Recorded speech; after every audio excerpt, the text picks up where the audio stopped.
தாம்பரம் அருகே திமுக பிரமுகர் வெடிகுண்டு வீசியும் அரிவாளால் வெட்டியும் கொலை செய்யப்பட்ட சம்பவம் பரபரப்பை ஏற்படுத்தியிருக்கிறது.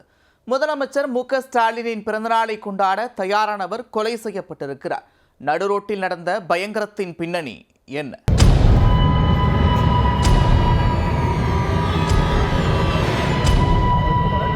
திமுக பிரமுகர் ஆறாமுதன் காரில் வெடிகுண்டு வீசப்பட்டதில் காரின் முன்பக்க கண்ணாடி உடைந்திருக்கக்கூடிய காட்சிகள்தான் இவை.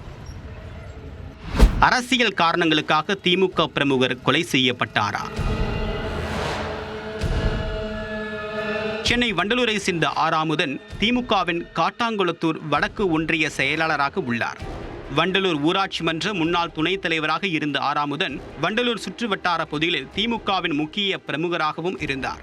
மார்ச் 1ஆம் தேதி முதலமைச்சர் மு.க.ஸ்டாலின் பிறந்தநாளை முன்னிட்டு பல சிறப்பு நிகழ்ச்சிகளை இவர் வண்டலூர் பகுதிகளில் செய்து வந்தார். வண்டலூர் மேம்பாலம் அருகில் படப்பை செல்லக்கூடிய பிரதான சாலையில் புதிதாக கட்டப்பட்டிருந்த பேருந்து நிறுத்தத்தை முதல்வரின் பிறந்தநாள் அன்று மக்கள் பயன்பாட்டிற்கு திறக்கக்கூடிய ஏற்பாடுகளையும் இவர் செய்து வந்தார். பேருந்து நிலைய திறப்பு விழா ஏற்பாடுகளை பார்வையிடுவதற்காக தன்னுடைய காரில் வியாழக்கிழமை அன்று மாலையில் வந்து கொண்டிருந்த போது மற்றொரு கார் வழிமறித்து நின்றுள்ளது.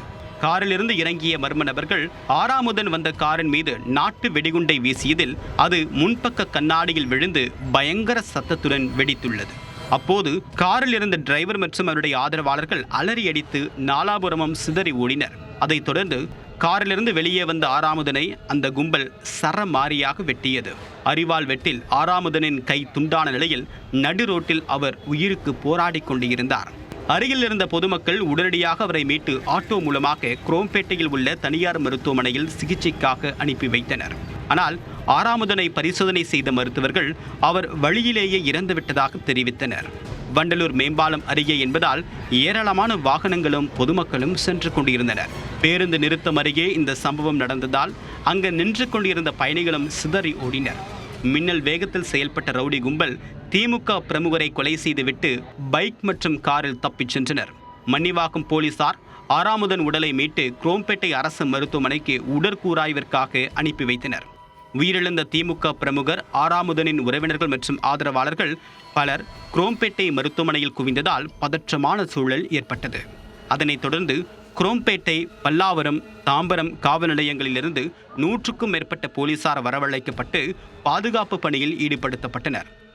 தாம்பரம் மாநகர காவல் ஆணையர் அமல்ராஜ் மற்றும் அமைச்சர் தாமு அன்பரசன் ஆகியோர் உடற்கூராய்விற்காக வைக்கப்பட்டிருந்த ஆறாமுதன் உடலை பார்வையிட்டனர். கொலையாளிகளை கண்டுபிடிக்க 4 தனிப்படைகள் அமைக்கப்பட்டுள்ளன. சம்பவம் நடந்த பகுதியில் உள்ள சிசிடிவி கேமராக்களை ஆய்வு செய்து குற்றவாளிகளை கண்டுபிடிக்கக்கூடிய பணியில் போலீசார் ஈடுபட்டு வருகின்றனர். நாடாளுமன்ற தேர்தல் வர இருக்கக்கூடிய நிலையில் அரசியல் காரணங்களுக்காக ஆறாமுதன் கொலை செய்யப்பட்டாரா என்ற சந்தேகம் கட்சியினரிடம் ஏற்பட்டுள்ளது.